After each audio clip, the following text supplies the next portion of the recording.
Egy munkavállaló teljes éves távollétének kezelői felülete látható. Egy naptári felületen vizuálisan jelenik meg a dolgozó összes éves távolléte, havi bontásban. A jobb felső sarokban láthatóak az adott munkavállaló éves távolléteire vonatkozó adatok, úgy mint éves szabadságkeret, kivett és még kivehető szabadságok száma. Alatta a kivett szabadságokat látjuk időarányosítva dashboardon szemléltetve, amely egyfajta műszerfalnak tekinthető, megadott kritériumrendszer alapján mutatja a számunkra fontos adatokat, grafikus, azonnal értelmezhető formában. A dashboardra kattintva látható az eltérés az időarányosan kiadandó szabadságok számához képest. Jelen esetben, hogy a munkavállaló az időarányoshoz képest 4 nappal kevesebbet vett ki. A dashboard a vizuális adatmegjelenítés leghatékonyabb eszköze, mely elősegíti az azonnali döntéshozatalt, ezáltal hatékonyabbá teszi a folyamatokba történő beavatkozást. A jobb alsó sarokban az adott dolgozó távollét igénylésének felülete látható.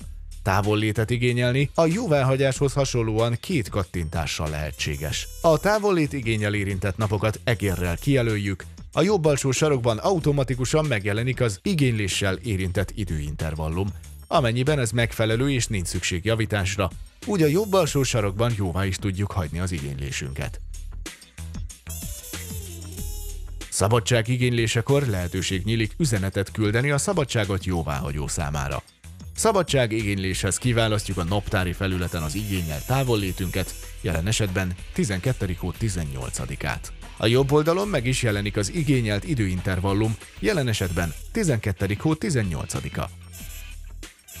A dátum alatt látható legördülő menüből ki tudjuk választani távollétünk fajtáját, ezt követően pedig lehetőségünk nyílik bármilyen megjegyzést írni az adott távollét igényléséhez.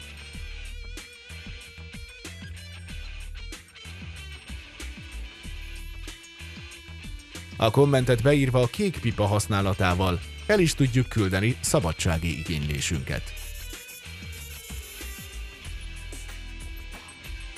A távollét elküldésének ablaka alatt látható színmagyarázat gombra kattintva láthatóvá válik a különböző típusú szabadságok színmagyarázata. Az összes lehetséges távollét típus megtalálható a rendszerben, de ezek száma és fajtája tetszőlegesen bővíthető.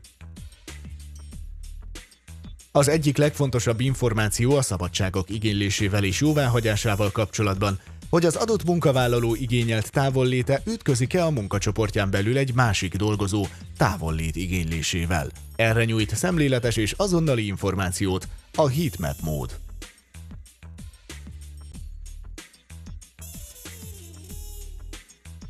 A heatmap szó szerinti értelmezésben hőtérképet jelent. Jelen értelmezésben azt mutatja, hogy egy adott adat mennyire közelít a maximuma felé.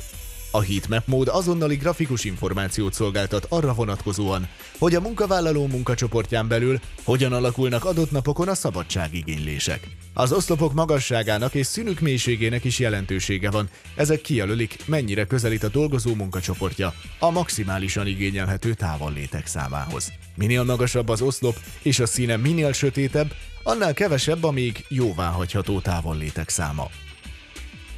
Kiválasztva egy konkrét napot láthatjuk a dolgozói csoport létszámát, az üzemszerű működéshez szükséges minimális létszámot, valamint hány nap távollét engedélyezhető még arra a napra, azaz hány dolgozónak engedélyezhető még szabadság.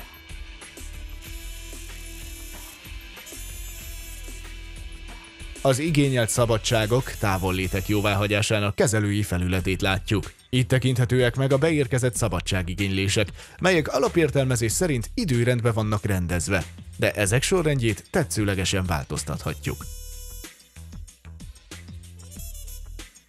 A dolgozó távollét igénylését kiválasztva láthatjuk, hogy ennek a felületnek a célja, hogy egy oldalon egyszerre legyen megjelenítve minden releváns információ, ezzel is elősegítve az igénylés lehető leggyorsabb jóváhagyását. A jobb felső sarokban láthatóak az adott munkavállaló éves távolléteire vonatkozó adatok, alatta a kivett szabadságokat láthatjuk időarányosítva, a jobb alsó sarokban pedig az adott szabadságigényléshez tartozó chat felület található, ahol nyomon követhetőek időrendben az esetleges üzenetváltások.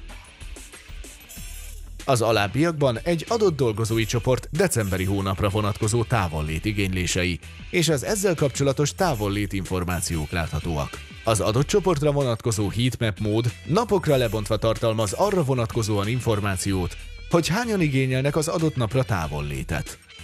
A heatmap funkció vizuálisan szemlélteti, hogy egy adott napon a maximálishoz képest hány fő igényelt távollétet. Minél nagyobb a piros felület, annál többen igényeltek szabadságot az adott napra.